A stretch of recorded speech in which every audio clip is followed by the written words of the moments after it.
Bom dia, irmão João. Bom dia, irmão João. Tudo bem? Ótimo. Feliz sábado para todos. Estou em casa. Para nós, um ótimo sábado também, né? É verdade. Mais um sábado chegou, né? E o sábado, muita gente fala assim, mas o sábado não precisa guardar mais, né? Porque veio a graça, não é verdade? Isso é engano de Satanás. Só que o sábado, ele não é o sábado dos judeus, né? Aquele sábado rígido, né? Que não podia sair não sei quantos metros da tenda, né?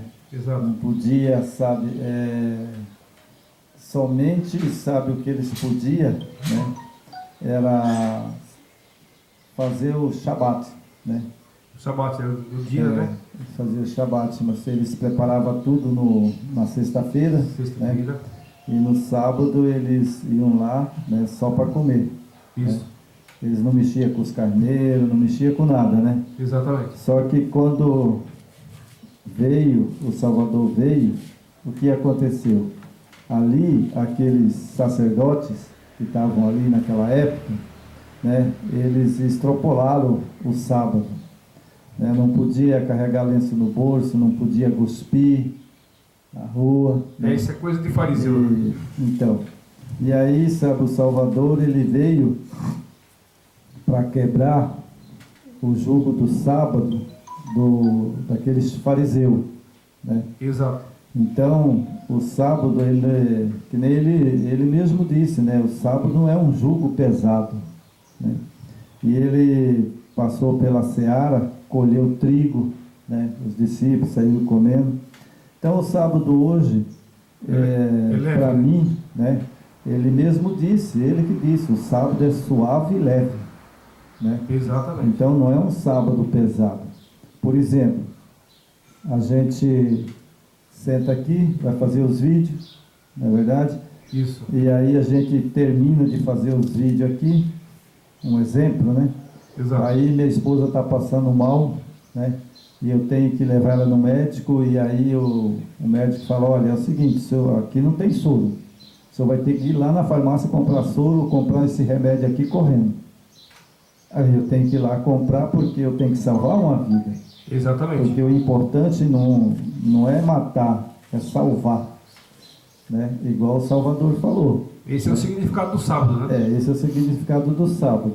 Agora, se eu estou tranquilo, né? Que nem nós estamos aqui todo sábado fazendo vídeo, né? Isso. Agora, por exemplo, um vizinho vem aqui e fala, ó, seu João, pelo amor do Eterno aí, leva minha esposa ali, ó, sabe, no médico porque ela está ruim. O que nós devemos fazer? Continuar a falar, não, eu estou fazendo vídeo, né, aqui eu não posso. É isso Exatamente. Que nós temos que fazer?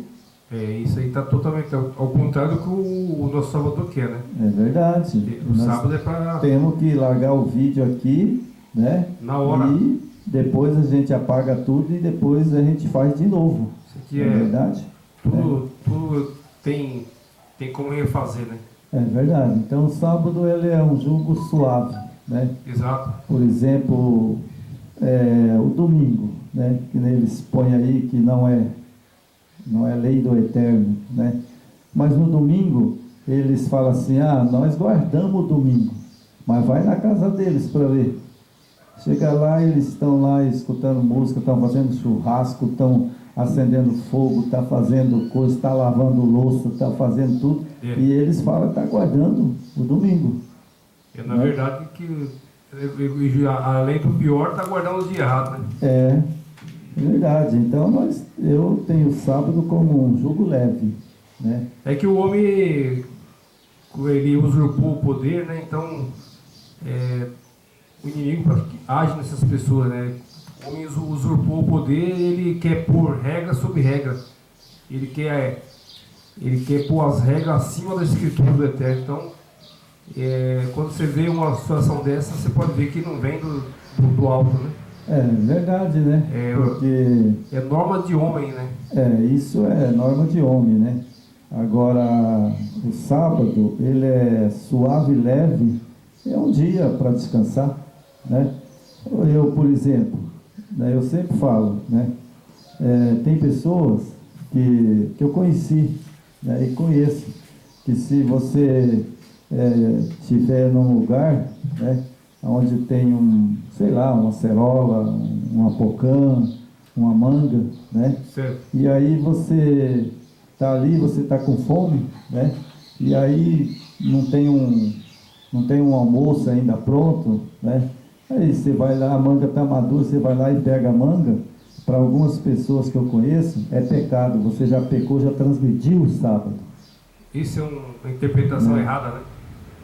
É lógico que não é uma interpretação correta. Porque se fosse assim, então os discípulos que estavam com fome não podiam ter colhido o trigo. Tinha que morrer de fome.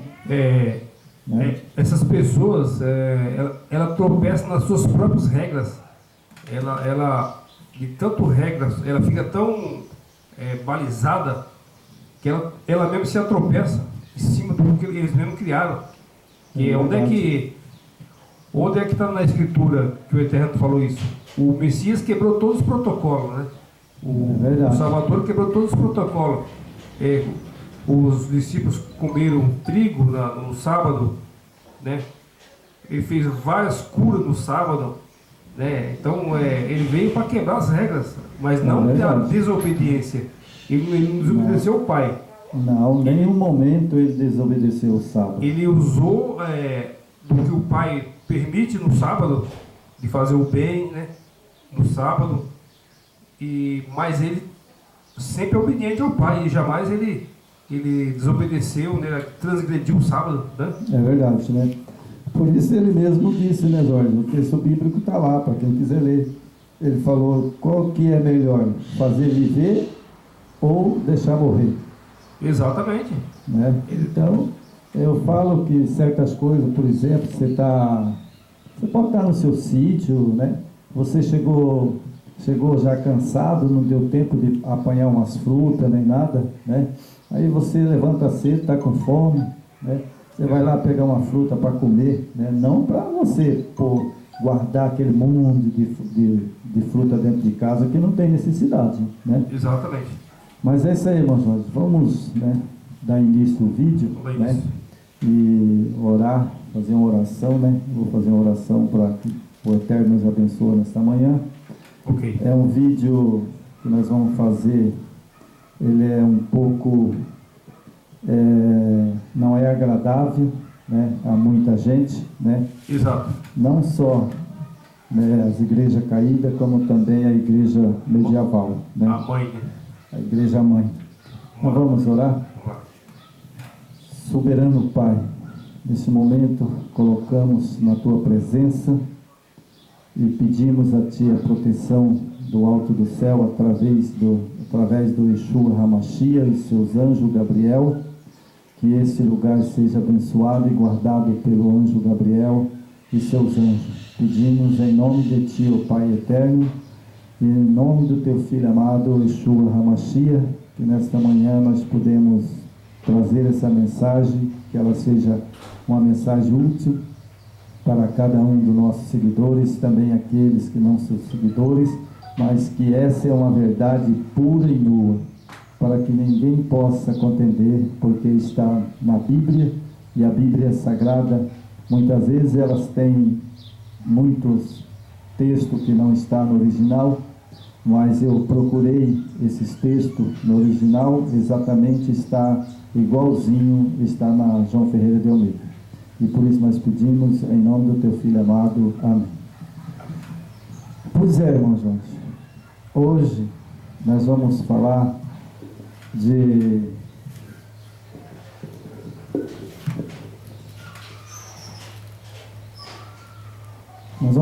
de uma profecia de Daniel, que ela é de longo alcance. Ela não é uma profecia só para o tempo de Daniel, né? Ela é uma profecia de longo alcance. É uma profecia que ela está exatamente nos nossos dias. Está vigente hoje, né? Está vigente nos nossos dias hoje, né? Essa profecia ela teve o cumprimento já, né? Parte passada na tempo medieval, né?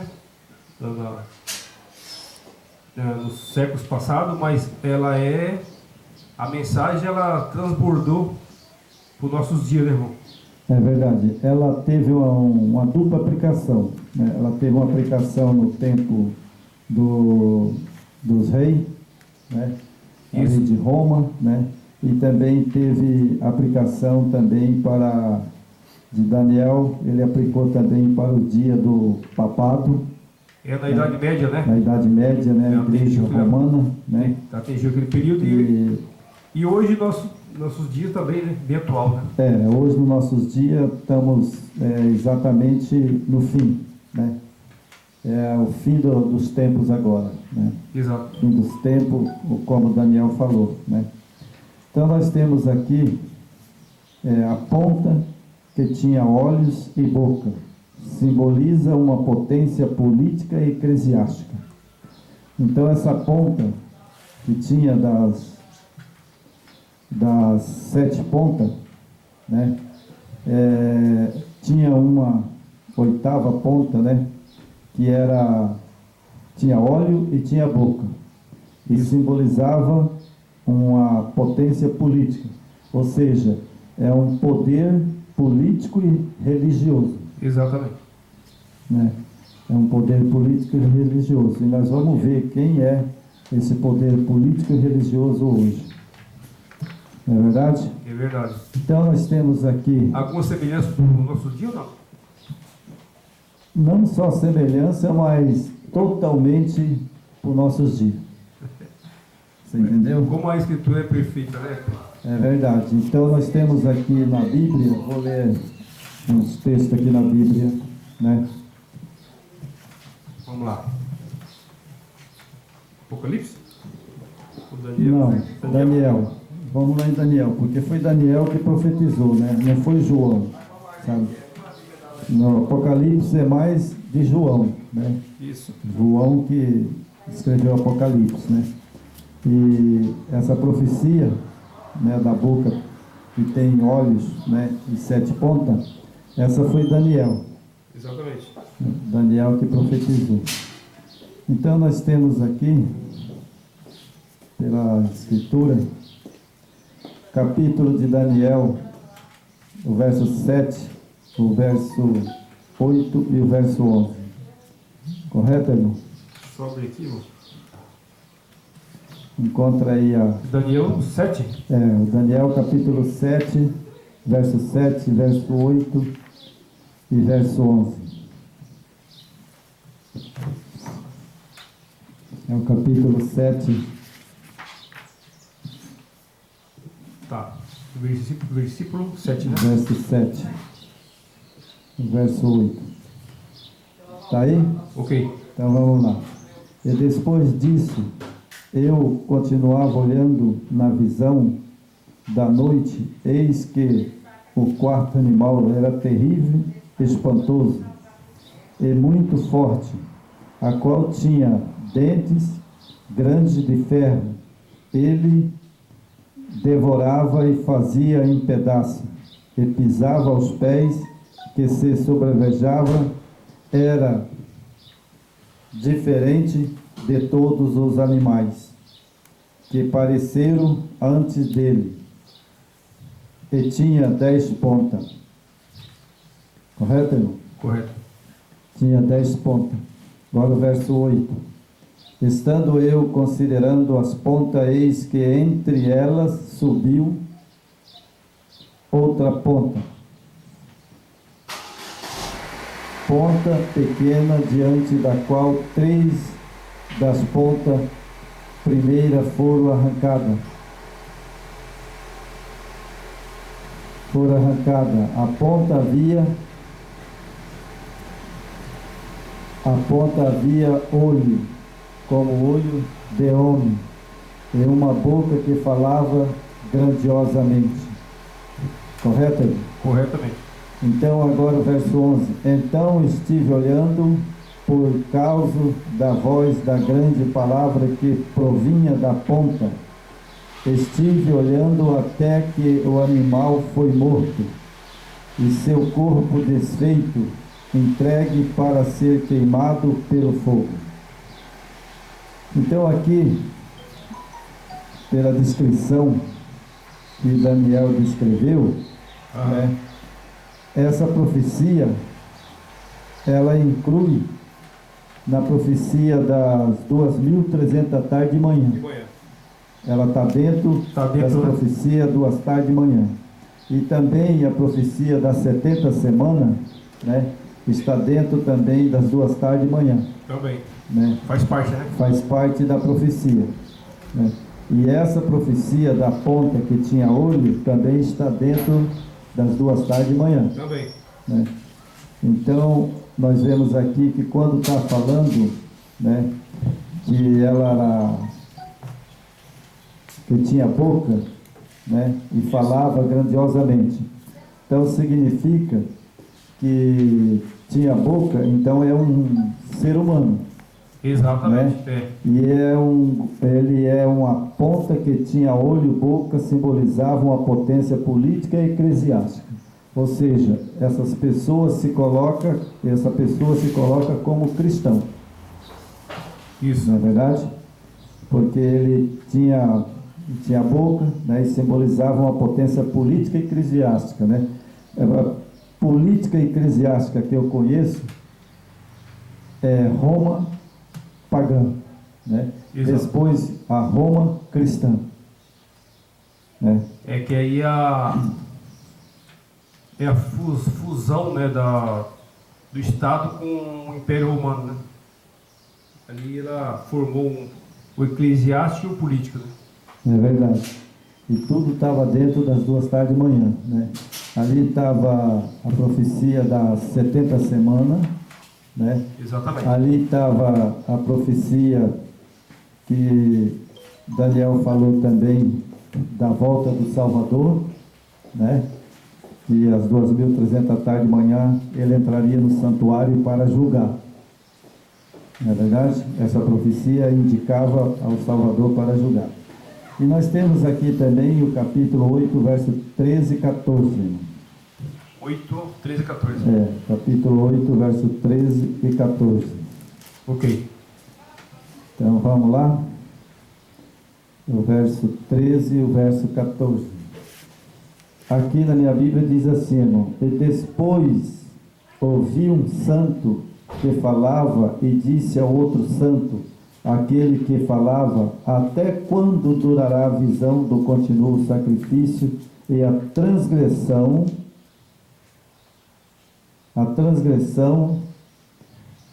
assoladora, para que seja entregue o santuário e o exército a fim de serem pisado.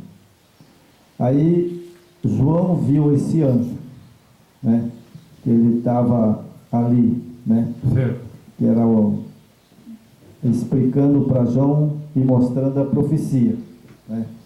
Aí o anjo diz para ele: e ele me disse, até 2.300 tarde e manhã o santuário será purificado. Correto? Certo. O verso 19: e disse, eis que este farei saber que há de acontecer no último tempo da ira, porque ela se exercerá no determinado tempo do fim. Exatamente. Então essa profecia não era para o tempo de Daniel, não é verdade? Ela era para o tempo do fim. E o tempo do fim, nós sabemos que começou exatamente quando aqui diz, né, do Salvador, 2.300 da tarde e manhã o santuário será purificado.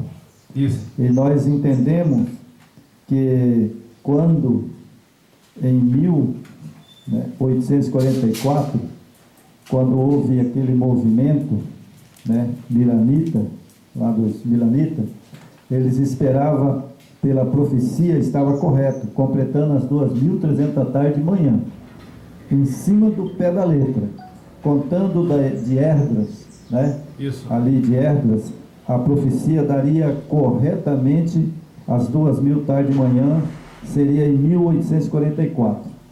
Que eles interpretaram que seria a volta do Salvador, né? Que eles interpretaram a volta do Salvador, mas ele não votou.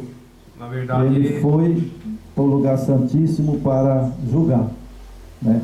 E temos aqui, irmão, interessante, que a profecia no capítulo 7, né?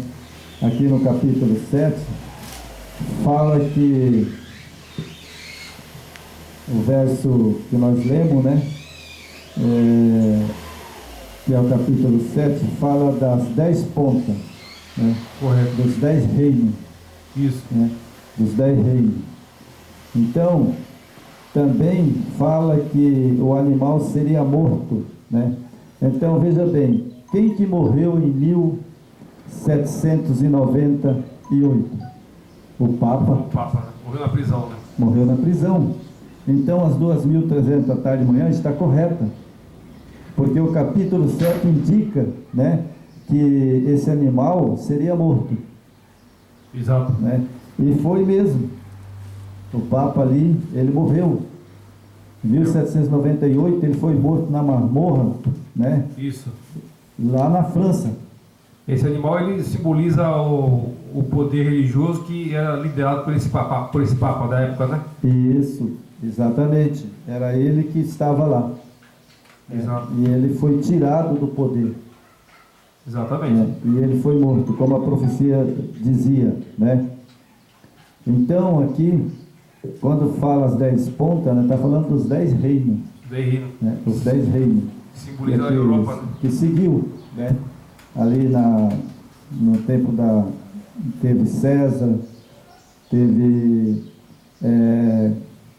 reinados ali de César, teve de Pilatos, né? Isso. E outros, e vem vindo e chega o papado, né? Exatamente. E aí que acontece que a profecia prossegue corretamente, não é verdade? Então, irmão, nós temos mais aqui, já lemos Daniel 13, 14 e 19, né? Esse não lemos, né? Isso. Então vamos ler capítulo 8, 13, 14 e 19. 8, né? Capítulo 8. Vamos lá no capítulo 8. Versículo 13. Só para nós repetir, né? Para as pessoas entenderem bem, né? Isso. Então aqui fala o capítulo 13, diz assim, o capítulo 8, verso 13: Depois ouvi um santo que falava e disse, outro santo, que era ali o Salvador, ele estava ali, e o anjo Gabriel. Exatamente. Né? Estavam juntos, né? Estavam ali, Gabriel e o Salvador. Isso. Né? Então ele fala aqui, sabe, né, que o continuo sacrifício a transgressões, continua o sacrifício a transgressões assoladora, para que seja entregue o santuário, o exército, a fim de ser pisado. Né? Na época de Daniel, né, quando Daniel viu essa visão, Daniel estava vendo essa visão de Jerusalém, Certo. tanto a do céu como a da terra.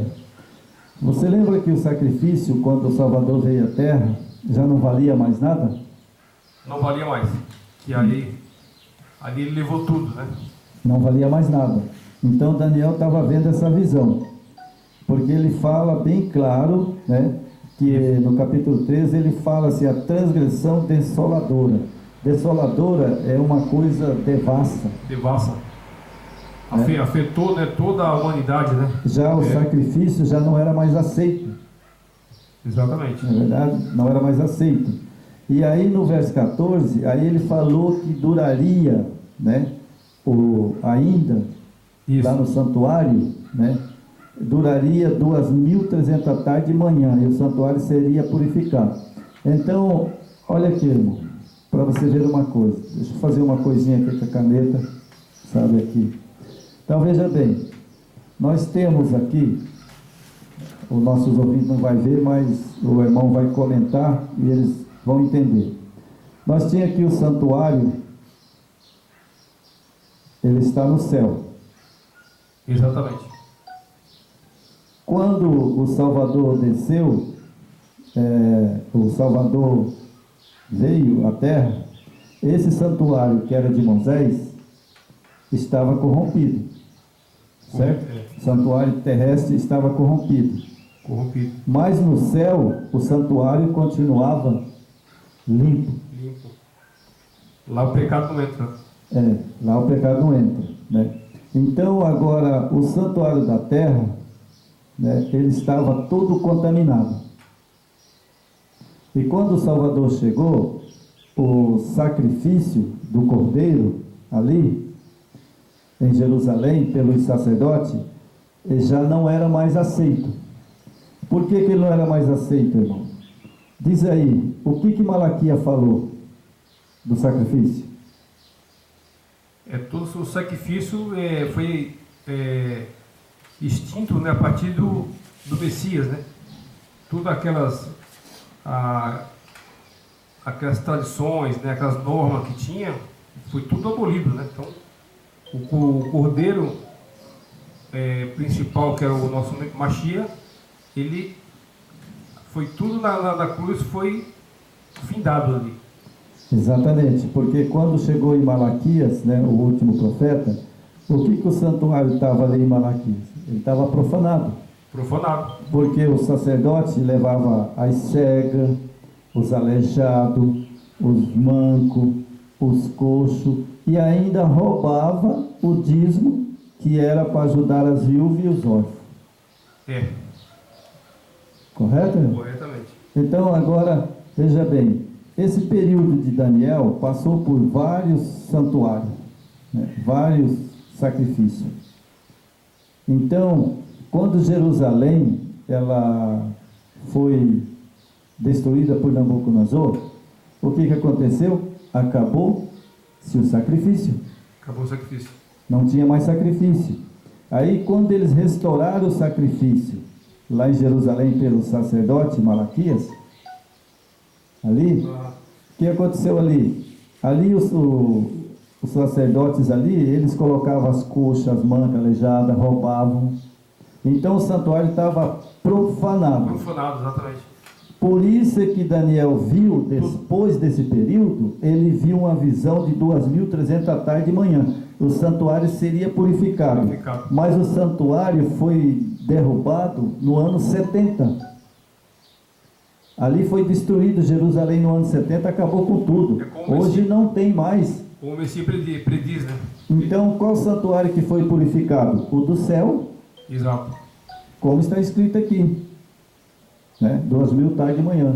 Isso. Então essas 2 tarde e manhã lá de Esdras, quando começou lá em Esdras, né?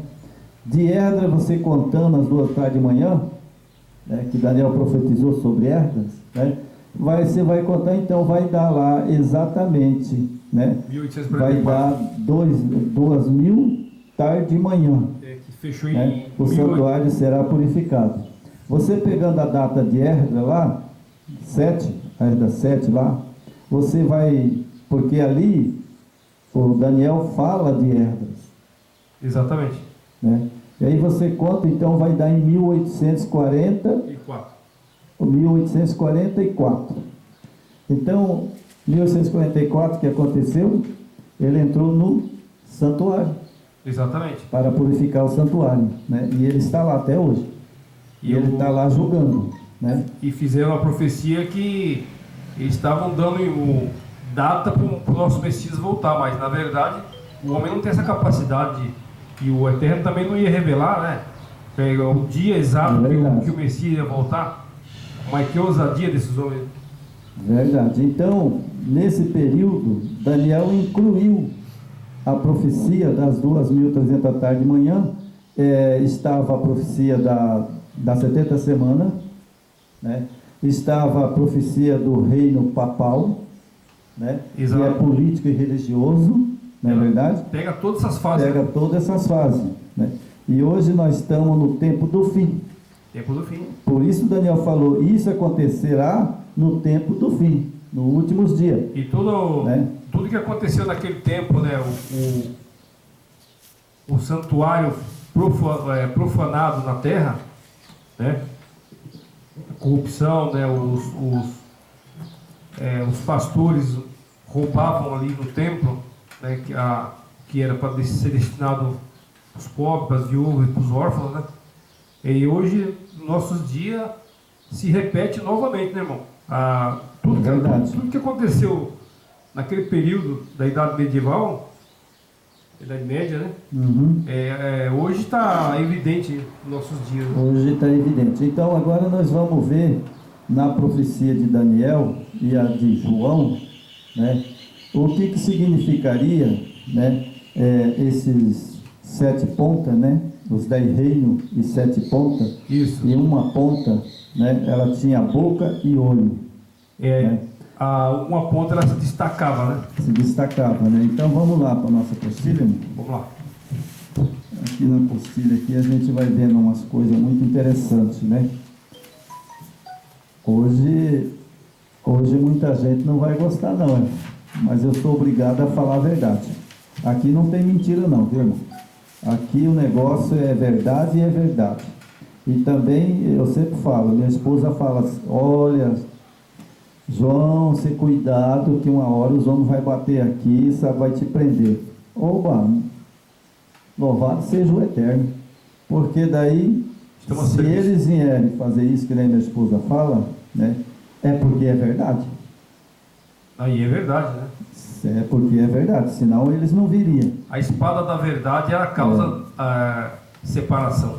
Entendeu? Ela Porque causa a espada da verdade, ela parte, né? Que é mentira, vai ficar para o outro lado. é verdade, Então porque isso aí traz, né? ninguém, irmão Jorge, vem atrás de você se você não está afrontando ele. Exatamente. Então nós vamos aqui na apostila agora, né? O Messias não falou que ele ia causar divisão? É verdade. Então na apostila aqui, irmão, nós temos aqui na primeira página, né? Nós vamos falar da ponta que tinha olho e boca. Simbolizava uma potência política e eclesiástica. Isso. Amém? Exato. Então vamos lá. Então nós temos aqui descrita atividade perseguidora do mesmo poder eclesiástico. Então, esse pedacinho aqui já está falando, irmão, claramente que esse poder, ele já vem de lá, desde a ponta pequena. Isso. Né? Ele já tinha de perseguir. Exatamente. Perseguir o quê? Um povo. Né? Para perseguir tem que ser um povo, né? Atividade perseguidora, né? Uma atividade perseguidora. Né? Poder eclesiástico. Um poder eclesiástico. Né? A pergunta, até quando durará a visão do contínuo sacrifício e a transgressão desoladora para que seja entregue o santuário e o exército a fim de serem pisados? Não é verdade? Isso João também viu. Exato. Até quando duraria, né, a blasfêmia dentro do santuário? Né? Então... é uma pergunta que nós podemos fazer hoje, né? É verdade. Então o santuário daqui da terra, ele foi destruído. Foi. Né? Lá em Jerusalém foi queimada, foi destruído, né? Então aqui, eu pus aqui na apostila também, né, que foi pisado, né, até 2.300 da tarde e manhã. O santuário será purificado. 8, 13 e 14. É o que nós lemos. Daniel. Então significa que em 1844, né, pelas contas de Esdras, né, ali o Salvador, ele entrou no Santo dos Santos para fazer a purificação do santuário. Então nós temos esse vídeo, né? Então o que acontecia no santuário, né? Ele entrava no pátio, né? Depois no lugar santo e depois no final do ano ele ia para o lugar santíssimo, que é o ritual do sacerdote, né? Exatamente. E como ele é sacerdote de Melquisedeque, ele faz o mesmo ritual que o sacerdote fazia lá de Moisés. Então em 1844 ele entrou no santuário, no lugar santíssimo, para purificar o santuário. Ou seja, além dele purificar o santuário, ele está fazendo uma outra coisa que é o julgamento. É o julgamento.